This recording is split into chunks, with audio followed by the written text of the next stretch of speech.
Hey everyone, welcome back to another Comic Talk Tuesday. Today I have with me Jimmy Reyes Art, and you might know him as the artist on Dragon Rage, right now on Indiegogo, funding in demand. Always good to see someone who's another fan of fantasy stuff. How are you doing? Good, good. Oh, big fan of fantasy, you know. Yeah. uh, it seems like a lot of people are doing a lot of fantasy Indiegogo projects lately, or maybe those are just the ones that I'm paying most attention to because it's the stuff I'm most interested in. I thought the same thing. I thought, because I'm so interested in fantasy, I thought, hey, this stuff is standing out to me. But then I wrote a survey that said that fantasy is the number one genre right now in all mediums throughout, paperback, animation, television movies, and comic books. It just seems like fantasy is the big thing right now. Yeah, I mean, I guess it makes sense. There's a lot of fantasy stuff that is coming out in modern day that feels like it's trying to ruin fantasy. Yes, yeah, the urban fantasy type of genre that you see where it's fantasy, but it's in it takes place like in a city or in modern time. Is that what you're Yeah, referring there's a to? lot of those for Yeah. sure.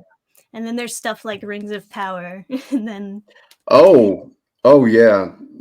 I I yeah, I just think, when it came to Rings of Power, I think you were like, oh, here's an IP, it has a huge fan base, and it's a slam dunk. We can just get it, and they hand it over to people who went, what's fantasy?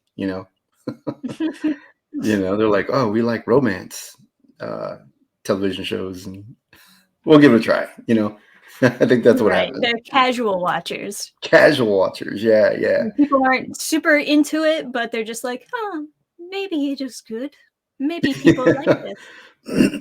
Yeah, yeah. People went like, "Who's Token? Token? That doesn't sound familiar." But because there's a lot of that out in the air, I assumed like maybe a lot of people, the reason why more fantasy is popping up, more newer fantasy, is because it's like a reaction to all of the generic and not so good stuff. Yeah, and I think too. I think Hollywood recognized that, like tabletop and RPGs are like billion-dollar industry, and that the gaming community is huge. And they went, "Oh my God, we got to do something about this." So they took, Warcraft and turned it into a movie. And even though the movie was, I don't know what the movie was, but it still did fairly well. And I think that helped bring attention, over to a lot of, like, the role playing games and things. And they started going, well, there's something good here. This is a, there's a reason why it's so big. There's so many people. It's got great content in it. And I think now Hollywood is starting to pay attention. They're starting to bring over more things. And I Right. think, now, with the fans, with the backlash of fans going, hey, we didn't like what you did to, Rings of Power. We didn't like what you did to Warcraft. And hopefully, Warhammer, we're not going to, it's going to be made with people that actually care about, you know. Oh God, here's hoping. Yeah. Oh man. So how did you get your start into comics? Oh man, my start, and it's going to sound like a humble brag, but and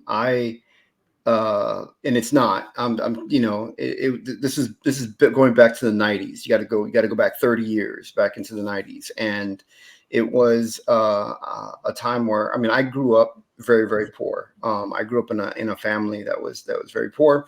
My sister got married at age 16 and got out of poverty. At age 16, she married an older gentleman, maybe about 12, 15 years older than her, who was already well established, and took her into a nice neighborhood. My sister adopted me. I got to go into a nice neighborhood, where kids called each other by first and last name, and we had a directory in at school where you could look up a kid, look up their name, and call them. It was totally different. So anyway, that's the backstory on me there. But so that's when I discovered I had no idea comic books existed. I didn't know artwork existed. I had no idea there were art stores.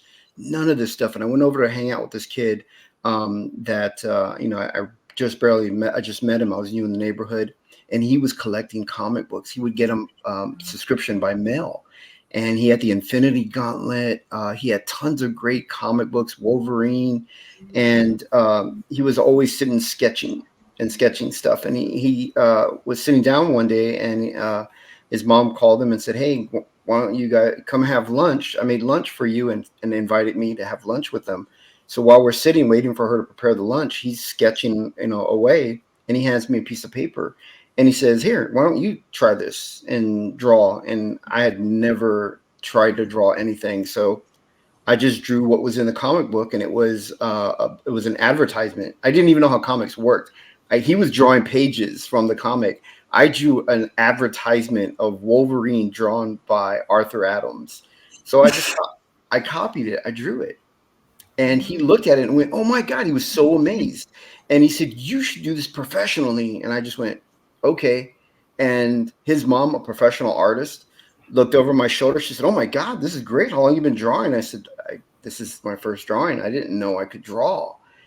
And she went, "No, that can't be." And I said, "No, I mean, the neighborhood, I mean, I grew up in, you don't draw, And so she saw it, and this is something that really is what got me where I'm at today, is because his mother, a professional artist, saw me drawing and knew that I came from a family that, I came from a bad neighborhood, moved into the upper middle class where they were at, but my sister was working as well. She was always gone. So she took me to an art store, invested $100 in me at an art store in 1991.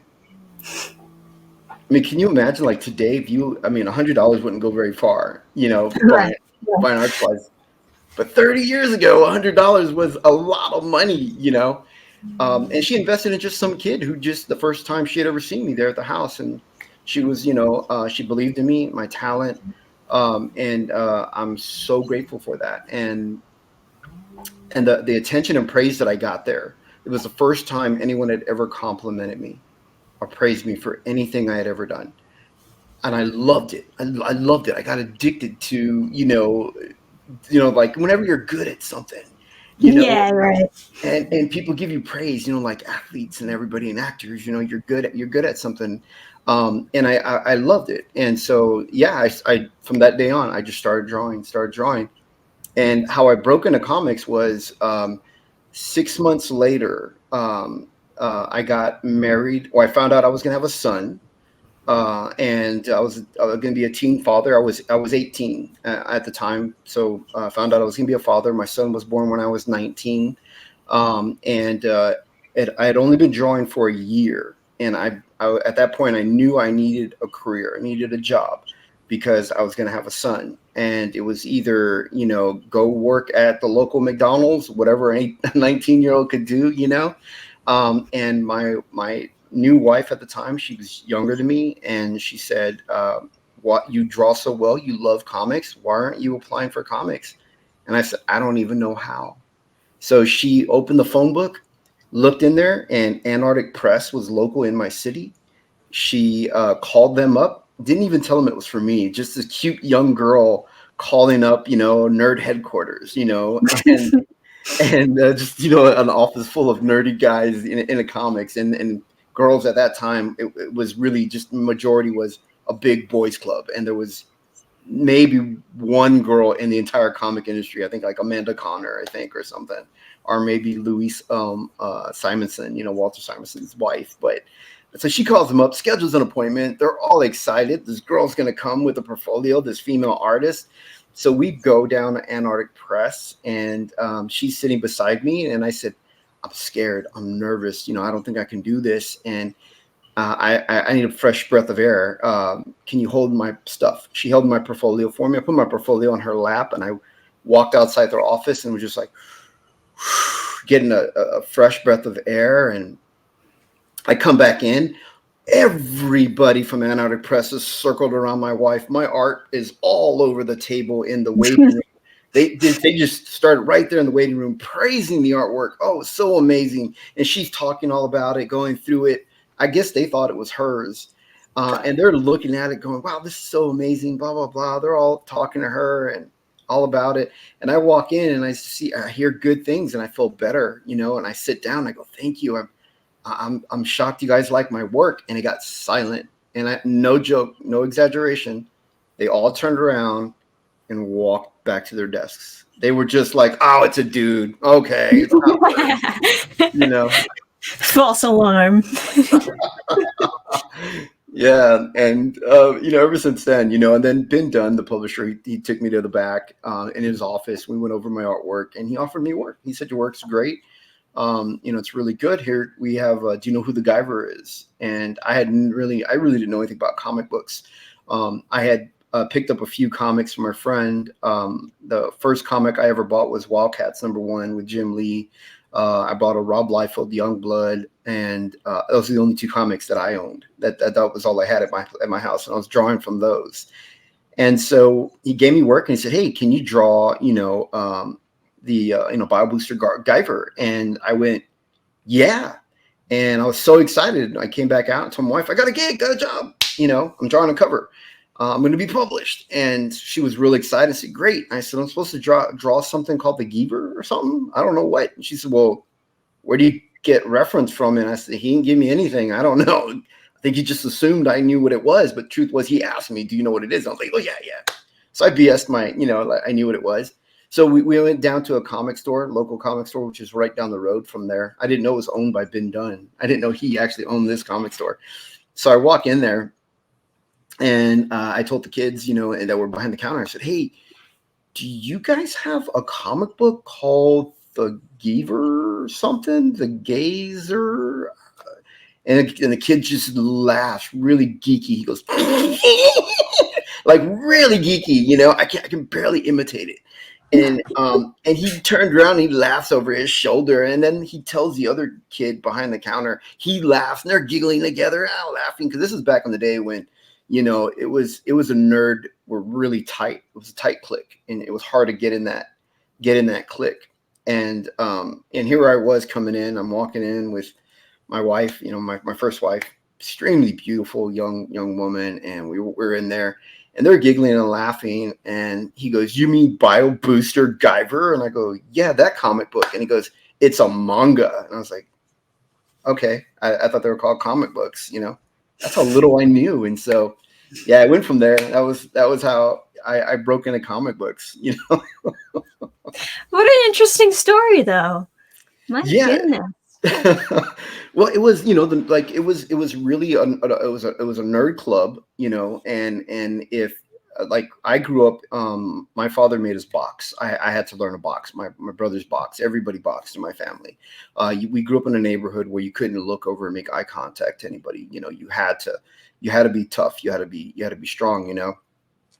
And all that stuff wasn't, if there was anybody to have anything nerd or pop culture in that neighborhood, they would have picked on you and called you names.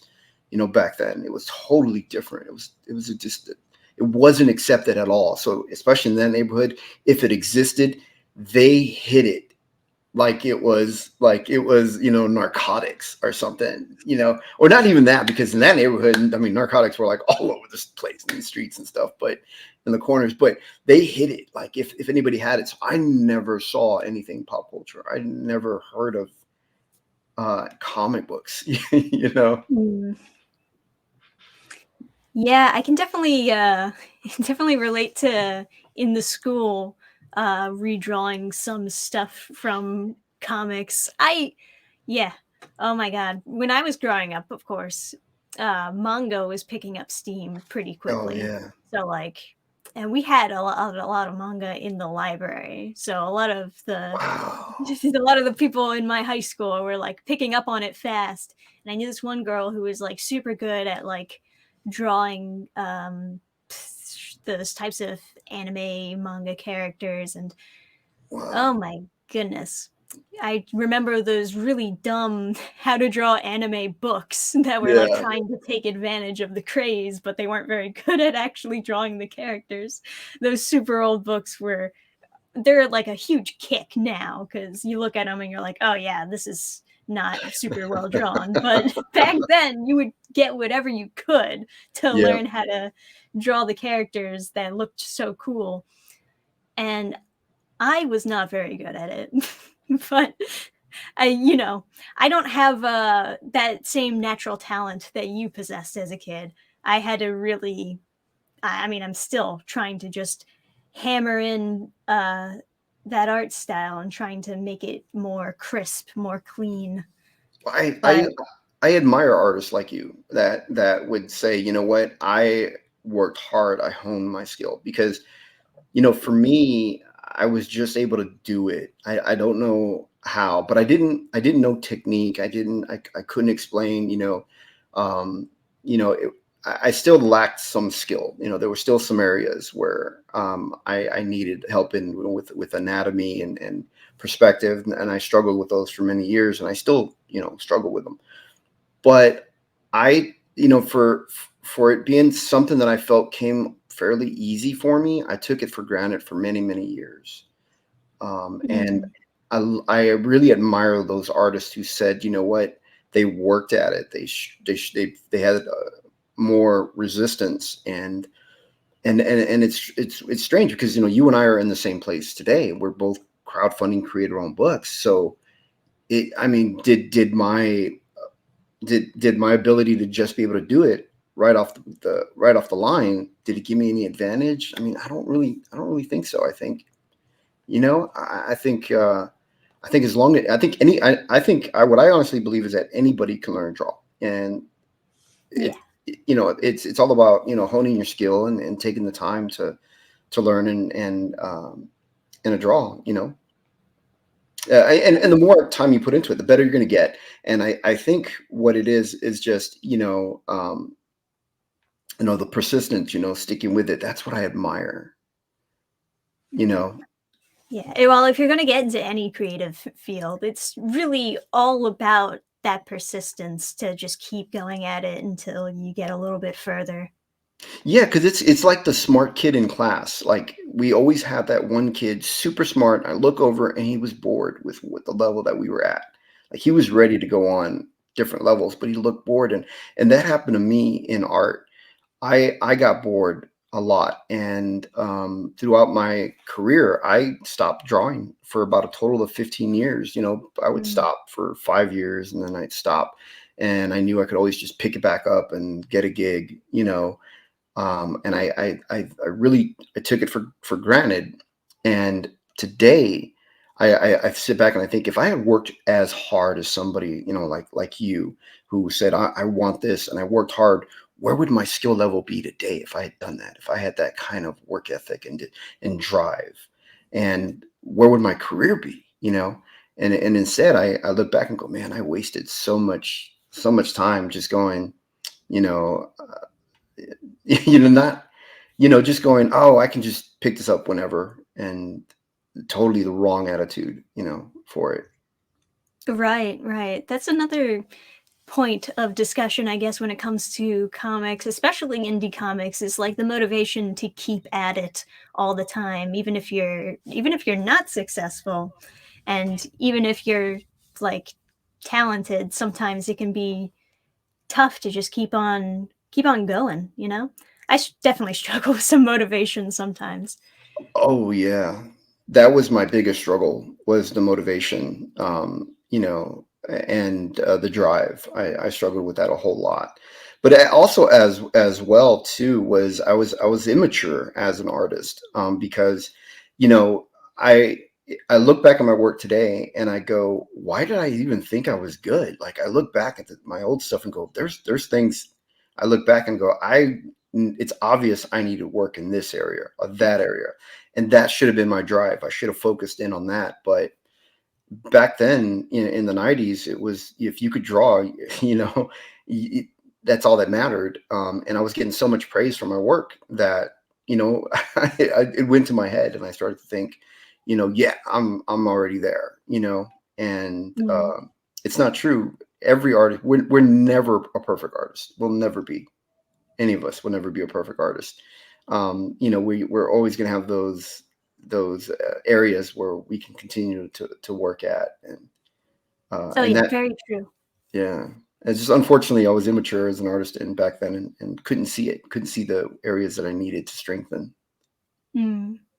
Yeah, some advice that I've often been told is that if you look back at your super old work and like cringe, it's Yeah. like a sign that you've improved by a lot, that you can see like the improvement between an old piece and a new piece. And so it's somewhat of a good thing to look back at your work and like kind of be embarrassed, but at the same time it's like, oh well, this is also published work that people are looking at. Yeah, my some of my early work, people find it, and they'll, they bring it to conventions or something, and oh God, I go, oh my God, there's still a copy out there, and I'm like, instead of signing this, can I buy this from you? Because I'm I'm gonna burn them all, man. I'll trade you for one of my newer stuff. But yeah, but people want your early work, and I get it. And I tell a lot of artists that are working today that if you're struggling with something, that's good. It's really good, because that means you're going to grow. Resistance creates growth. It creates strength. You need that resistance. You need to discover in the areas where you're lacking, and focus on those. Work on that. Because, like for me, I think back of, if you do physical exercise, and like for guys, like, we go to the gym and it's just chest day every day. Rah, we're gonna be, big chest, little legs. You got to spread out. You're gonna make a calf day. You got to have, you got to spread it out. Shoulders, back, legs, everything, and to be balanced. And it's the same thing as an artist. We have creative muscles. So if you're struggling in something, that's good. Work at it, because that resistance is gonna make you stronger. Right, right. And it's definitely something that sometimes people forget or just don't have the motivation to keep working at it. But you can definitely get better. That's for sure. Why don't you tell us a bit about Dragon Rage? Yeah, Dragon Rage is a book that I published back in 2020. This is a time of the quarantine that we had with the pandemic that went on, and it was pencils down for everybody. And at the time, I think I was on Marvel's Action Avengers. I was inking Avengers with artist John Solomarvia, and I was talking to DC Comics. Ben Abernathy and I were emailing back and forth, and he had an editor who he was going to show my work to. And I was like, great, things are looking good, getting more work. Excuse me, sorry. But I was like, I'm getting more work lined up, and then pencils down, the whole quarantine thing hit. And so I got into live streaming, decided to live stream. And then I found out about crowdfunding and people putting together comic books, and said, I think I want to do that. I want to put together my own book. I've always wanted to do my own book. I honestly, I don't like freelancing.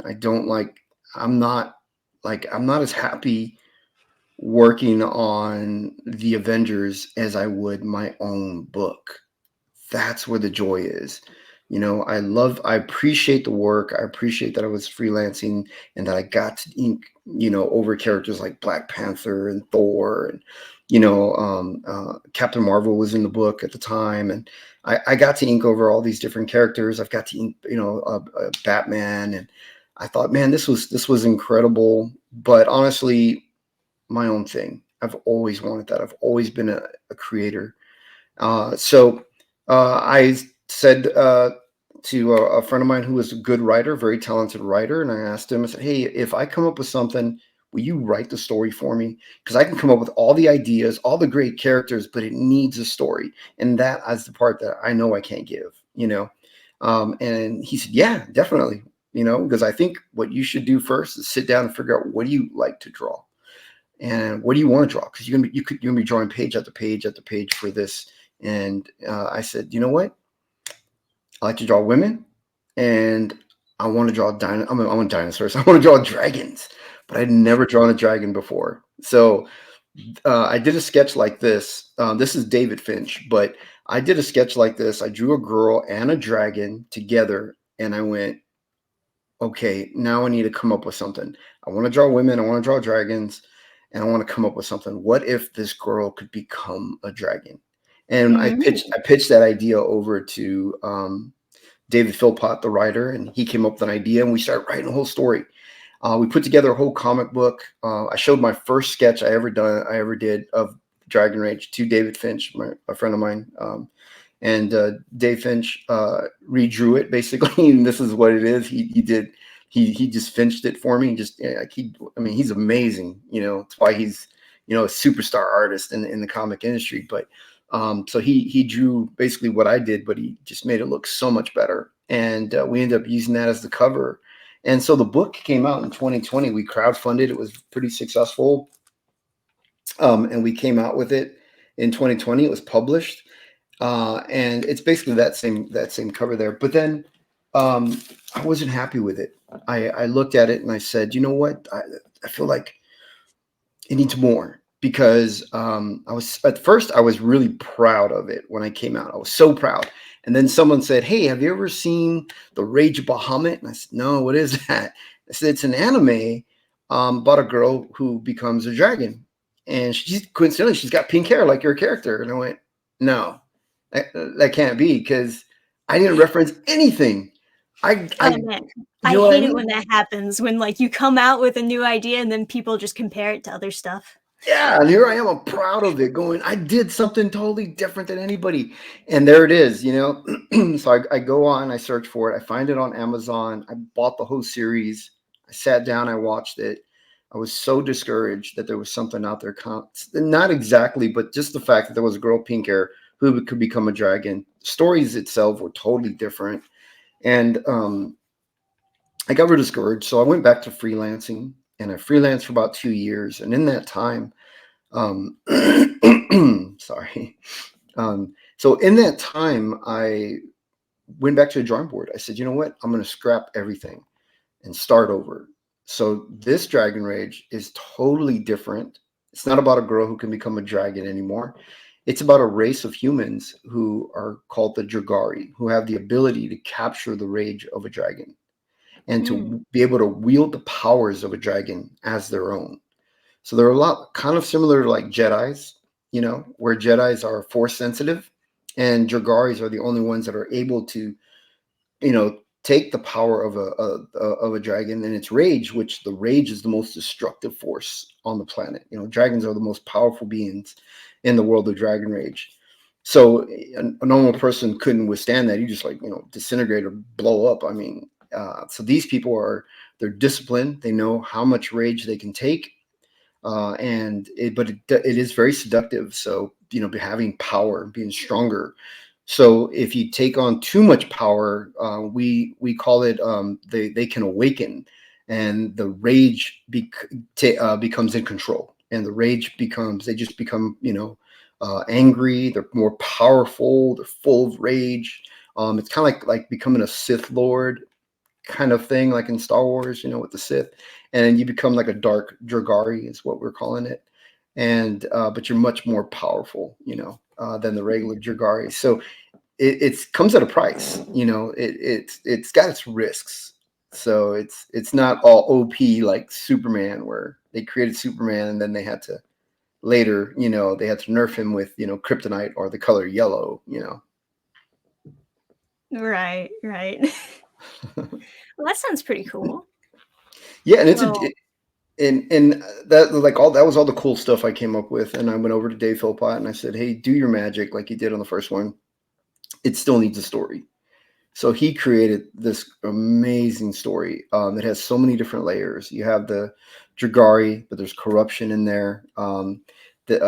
Someone had the Dragaris go out, hunt down and hunt down and kill all the dragons and take the rage of the dragon to build this powerful army of Dragari. There was somebody puppeteering all that. And the dragons are almost near extinction. Now. There is someone else who wants all the rage from the dragons because they're building a crown of fire, which will be able to contain all the rage from dragons.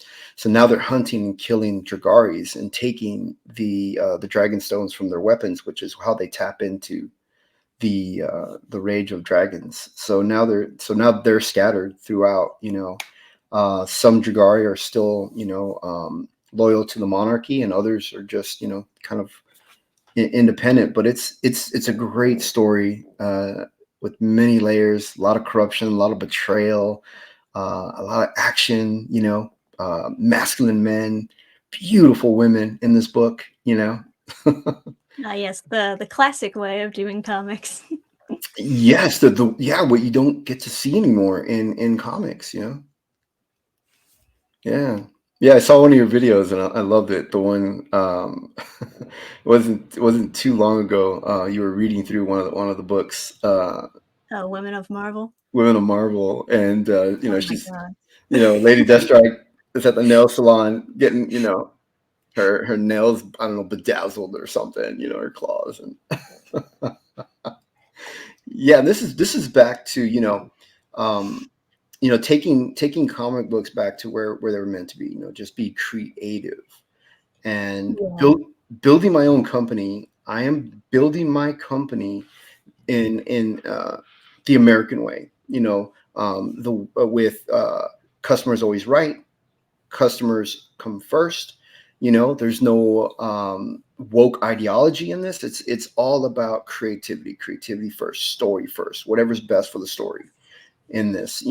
And definitely want my backers, anybody who backs this book, I want them to feel, like definitely feel they got their money's worth, but I definitely want them to feel inspired and just, like way comics used to be, where you'd read a comic and go, I want to be that character.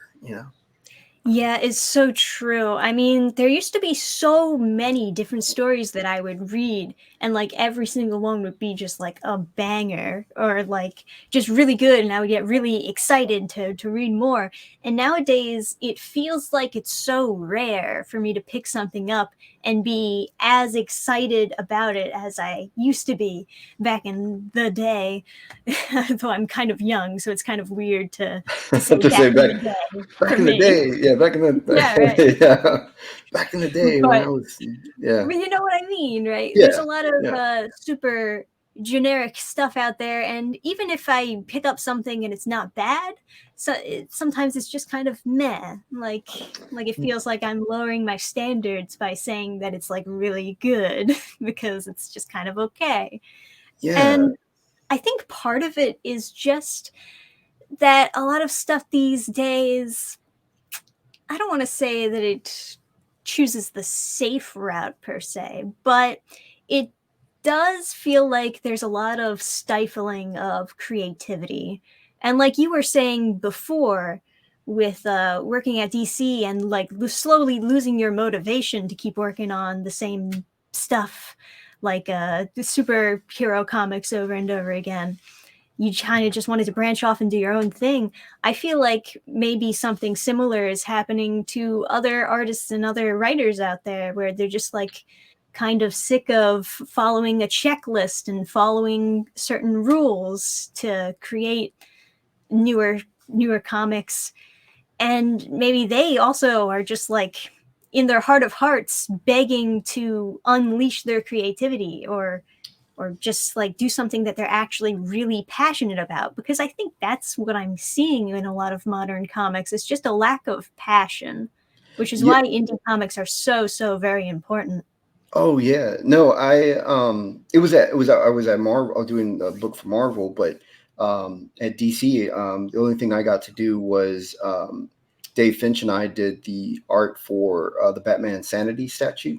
We designed that, and then they made that into a statue. Then it was pencils down. So I never really got to go into DC do more than that. Okay. At that point. But I have noticed throughout the time that I've been in comics since 1991 that I've been on and off in comics, is that there are two different type of artists. There are those that are very creative that create stuff, but then there's the rare artists that just they're happy just freelancing and working for the machine. Like they don't create anything, and they're okay with that. Mm. where we have legends in the comic book industry like Jack Kirby, who spent his career just working for someone, creating amazing characters, creating just what comics are today, because of like Jack Kirby, Stan Lee, and Steve Ditko, and all these famous creators, Bob Kane and Bill Finger, and the thing is that they created stuff for a company, and then they only got a percentage. Like they really didn't own it, Yeah. And I know, and there's a lot of people that are doing that are, I think, that are in the industry right now, and they're going, they've seen that happen. They're working for a company and go, I think I'm going to hold back and just give them, I'm not going to give them my best because they want to, because they're not going to sell it. They won't own anything. And this is why I love crowdfunding, because back in the 90s, if you wanted to go independent, you had to get investors, you had to sell your car, I mean, I have friends that have sold their trucks, sold some of their cars to start up their independent comic books that they had back in the 90s, because there wasn't crowdfunding. And today we can go to our fans. They'll help us raise the capital, that with their contributions and stuff, and then we can build and invest and create something together.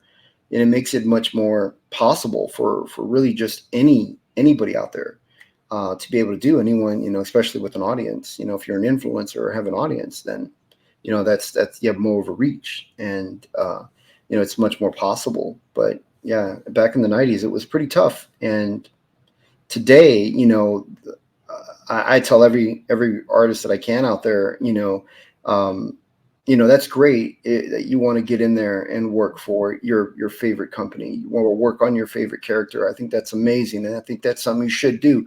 But at some point, I think you should also consider creating something, owning something, because there is no retirement plan for comic creators and comic artists.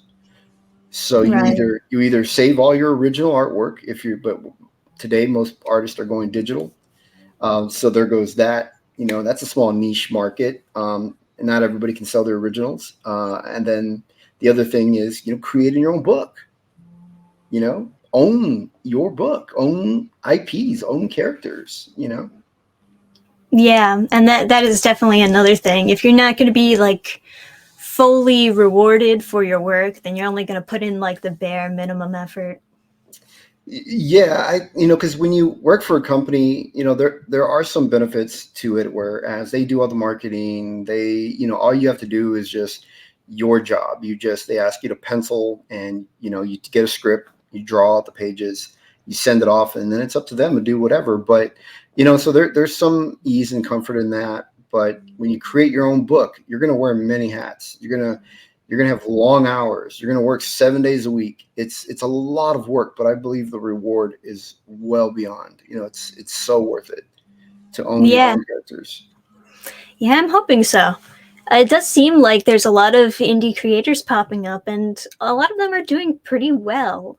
Even if it's just like, just small crowdfunded projects, there still are most people reaching their goal and like getting fans through that. And Yeah. like I said, with the persistency helping as far as, your actual success, you just got to keep it up. You start little and then you just keep on climbing.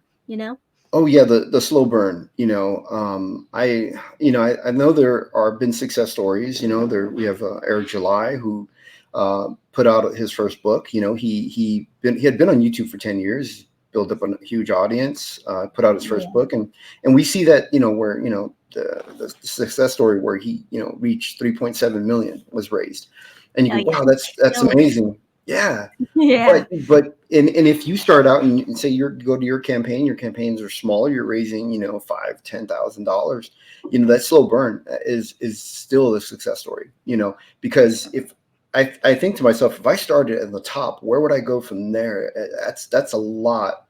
Could I continue to keep growing? But if you start smaller and you're building and building that audience, building it up, I honestly I think the slow burn is successful. I think it shouldn't be discouraged by that. Yeah, if I could give like advice to my younger self, it's just to like figure out for sure what you want to do and then start early because Yeah, if you want success early in life or quickly in life, you gotta really just start while you're in high school. Start drawing and getting yeah, some books out there and start up a social media showing your work and stuff like that.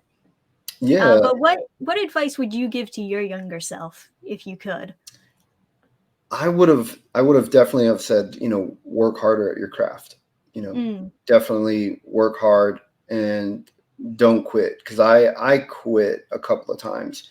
Um, and I think the honest truth for me was that I was afraid. I was scared. I started drawing, and I got a lot of praise for my work. And the guys at Antarctic Press were, I don't want to say, like, I don't know what the reasons were, but they started making fun of me, and they started to pick on my artwork. I think, maybe because I was young, and maybe it was starting, maybe they were trying to keep me humble. I don't know, but they picked on me so much that I created a mental roadblock for me, or for myself, Mhm. and created insecurities and things. And I said, you know what? I don't want to draw anymore. It got to the point where I just, I didn't really want to draw, but I said, I still love comics. So I started to, I shifted to become an inker, where I didn't have to worry about drawing. I could just ink over a bunch of different artists. And that's what I did. I became an inker for the rest of my career. So for the first year, I was a penciler, and then I spent the next, like 29 years inking. And this book, Dragon Rage, is this one actually in 2020 was the first one that I had fully drawn. I'd drawn a full book, penciled and inked, um, and this one is my second book ever that I've penciled and inked. And a lot of people were shocked, to hear that, oh my God, this is from an inker, wow. And I go, thank you, I need that, but at the same time, I don't want to repeat history. I get a lot of praise about my pencils, but I go, I need to remember to be humble. I need to remember that there's going to be struggle through, you know, in my craft, trying to strengthen my pencils. And I cannot compare myself to other artists. You know, Mm. keep in mind, art's subjective. People that love my work, are going to hate. They're going to hate Jim Lee's work, or people that love Jim Lee's are going to hate mine. I can't compare myself. I can't, because I was constantly doing that, especially being friends with Dave Finch and a bunch of other artists like out there. Got Ethan Van Sciver, Del Keown is in the same group, and these guys are just amazing. There's so many artists in the circle that I hang out with that are just fantastic, and I remind myself every day, don't compare yourself to these people. Just finish your book. Right. I mean, it is impressive to like do a whole book on just like pencils and inks on your own. Even just that much is like a crazy amount of work. Yeah, it's the thing too, and it's a grind. I work 14-hour days. I work 7 days a week on this book. I've recently just started, last week, said, I'm going to take off on Sundays. Because even God had a rest, when he was creating the planet. So I'm going Right. to take off Sundays, and I spend it with my wife, and just enjoy it. Just enjoy the day, because you can quickly get burned out. You Oh yeah, can, you know, definitely. People also need to remember to take breaks for sure. Otherwise, it's going to like show through in your work. And plus, the yeah, motivation thing, once again, is going to make you want to quit. So you have to. I de- consider it like part of the process to also remember to take breaks. yeah, you definitely want to take a break. But for me is that I can't break my creative rhythm. I get a Mm. cadence going, so I take off one day, and I just flush the mind of all the work and don't think about work. I try not to even get on social media on Sundays. I just try to just enjoy the day. And then I don't want to take too long of a break because then I don't want to break that cadence. I don't want to come back and go, what was I doing? Trying to build that creative flow again. Right, right. At least while I'm actively on deadline. While I'm working on the book. When the book is done and I fulfilled the book and it's out there, I'll take a 2-week break. And just lay out in the sun. I don't know, just do nothing. It's For your two. time to celebrate. Yeah, it's time to celebrate. But right now, I mean, it's work, but to keep myself from getting burned out, yeah, at least that one day. Definitely. And this is book 1 of, I presume, a series, right? Yes, yeah. So Dragon Rage is going to be a series of floppies. It could have been a graphic novel, but then I think what I would tell my younger self is, um, how many hours do you have? And if I make it a graphic novel, how much longer will the backers have to wait for it? So I made it a floppy. It's a thicker floppy. It's a 40-page comic book with staples. It's saddle stitched. So that It's good size. that's what a floppy is. So it's not the bigger, thicker book. I think when you see, oh, it's a 100-page book. Well, getting a 100-page book for X amount of dollars for my contribution. That's great. But then you don't see that book for 2 years. And I don't want to make people wait. The last book. People only had to wait a few months before we started fulfillment and we finished the book. So the same thing here. I can finish this book in just a few months and get it to backers. So I thought 40 was a good page. Way to meet in the middle. You don't have to wait as long, but yet you're still getting enough story in there to keep you satisfied until the next book. Yeah. I think that's a good strategy. The only thing to really keep in mind is just to make sure that you have like a relatively satisfying end to each issue to make them feel like their money was worth spent on the issue, but also excited for the next one. Yeah, definitely. I mean, cliffhangers are great. That's one technique. Dave Philpott is the writer. He's really amazing at what he does. People look at my work and go, "Why were you an inker? You're so good at penciling." And it was just, I don't know, confidence for me. But I don't want to speak for Dave, but Dave is an amazing writer. But yet he's been writing handbooks and those, like when you get furniture and they've like they would give you like a handbook, or he writes textbooks is what he's doing. So he's doing more than just like a handbook, but like tutorial books and things like on AC repair that they give, the manuals that they give to their trainees to build that stuff. He writes all that kind of stuff. And I mean, the guy should be writing, comic books. Definitely. He's a bigger comic nerd than I am. And he's been in it longer. And he reads everything in the comic book industry. And, I don't have the time to read everything. The more, the busier I get being a creator, the less of a consumer I am. The less time I have. I still buy stuff. Like I got a stack right here of books that I buy that I love to read, and this is how far behind I am in my pull list reading, I've got the Ambassadors. I got some stuff from DC,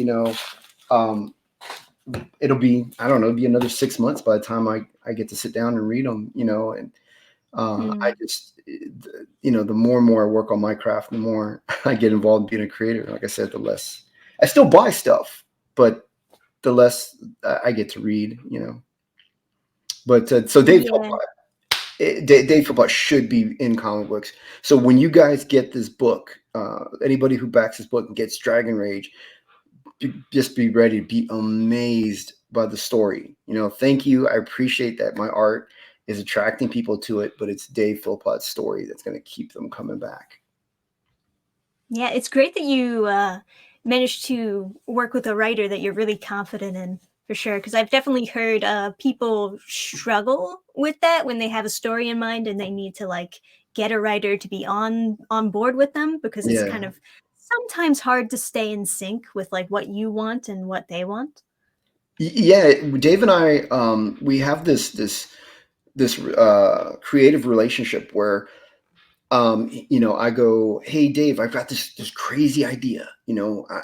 Just hear me out. I want this, and this." And he goes, "All right," and he picks it up and he writes it. And I go, "Oh my God, this is what I want. This is great, dude. Like you you really captured what I want.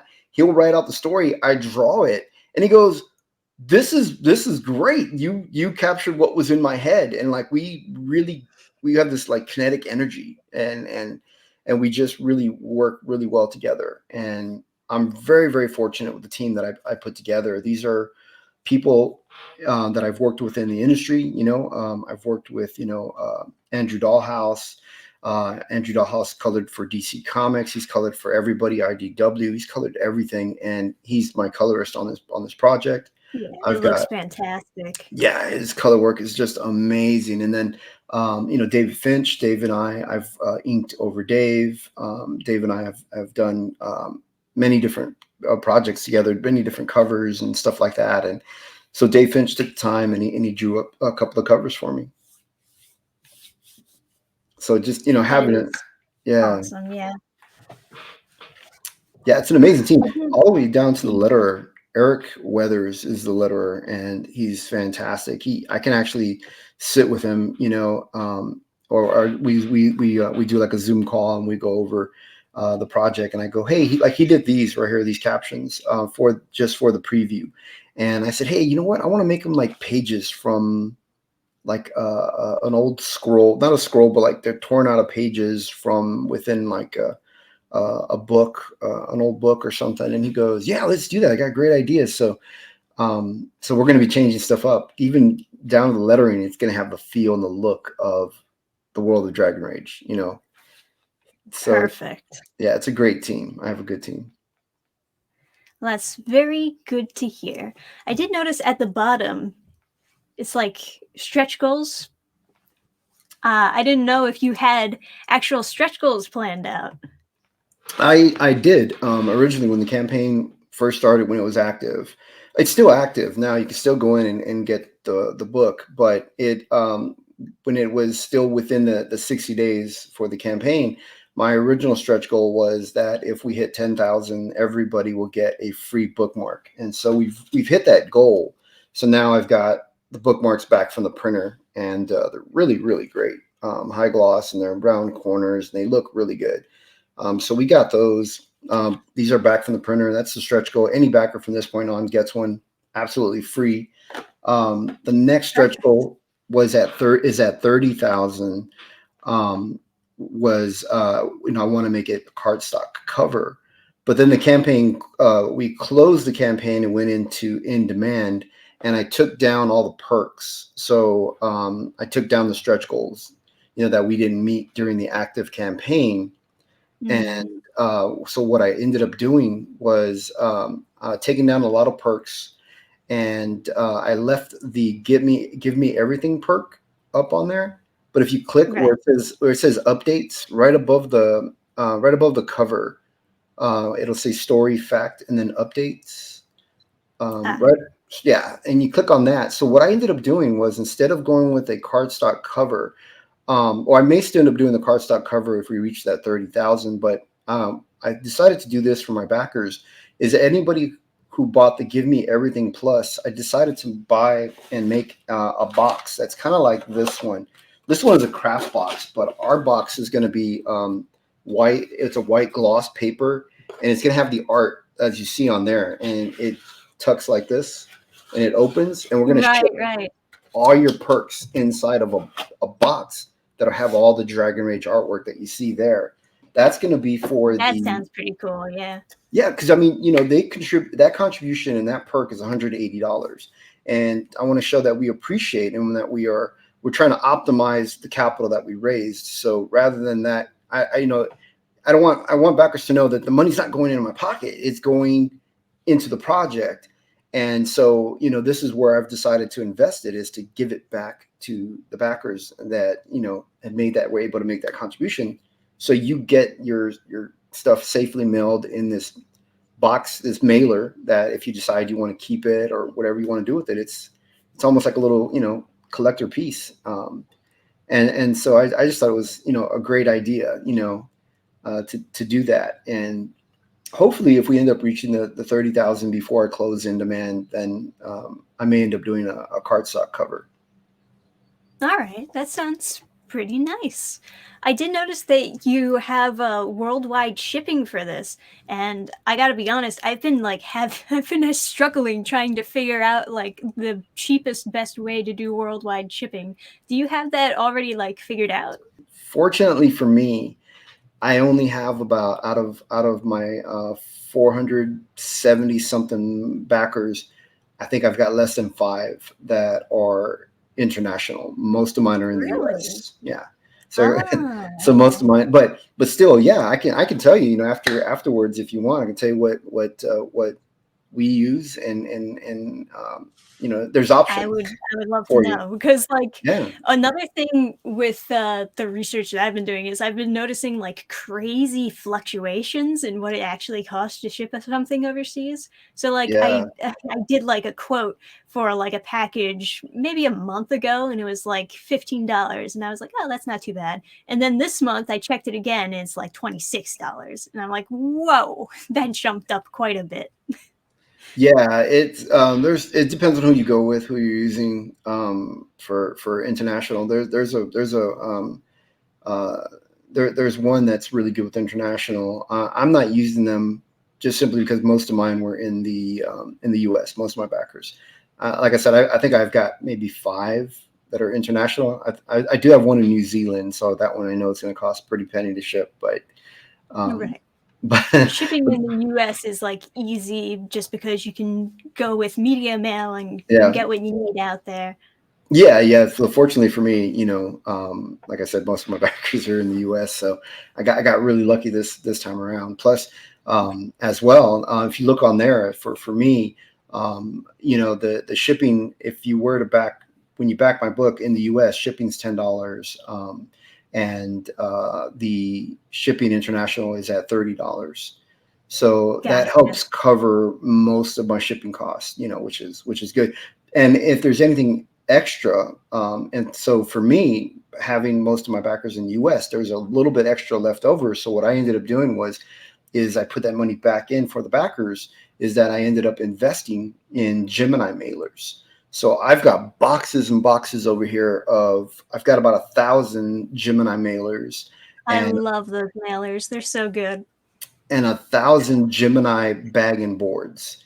So I bought more than what I needed just in case and to save them for, extra or, I like to throw in little extra things randomly into certain perks for backers just so, just some backers that, at random will get something extra uh, in their mailer. But so I invested in quality, back. I want them to know that, the money is well spent. It's gone back into, their perk is going to be shipped in a Gemini mailer, Gemini bag, Gemini board, um, with free stuff, free bookmarks and little things. And so, yeah, and of course I wish I could do more, but you got to raise more capital. The more capital you can raise, the more you can do and put That's back in. And so I very, know, very true.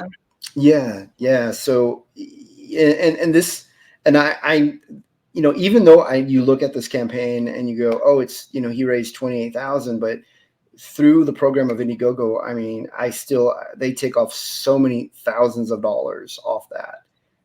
I'm lucky if I get 20,000 off of it, because based off of Right. what they take, then I have to really make a tight budget of that because printing costs, creative costs, Yeah, you have all these shipping. expenses to cover afterwards is another thing that people don't think Yeah. about. Oh yeah. I mean, the bags, the boards, bookmarks, and stuff like that. And I want to put in there, all kinds of extra things like the little stickers and stuff. Like I just ordered, in fact, I just got this shipped today. We were just talking about this. Yeah, Um, why don't you show everyone the yeah. stickers? So what I'm gonna do is see what they come in a big bag of stickers, and what I did was I put my logo of my lion with a crown of Jimmy Reyes art, so that when I take your comic book, what I do is I put the sticker in the back to seal it like this. So you'll see Perfect. instead of having tape, you just have that one little seal right there, and you peel it off. And if you decide you want to put it in a different bag, different board, it's totally up to I you. love that.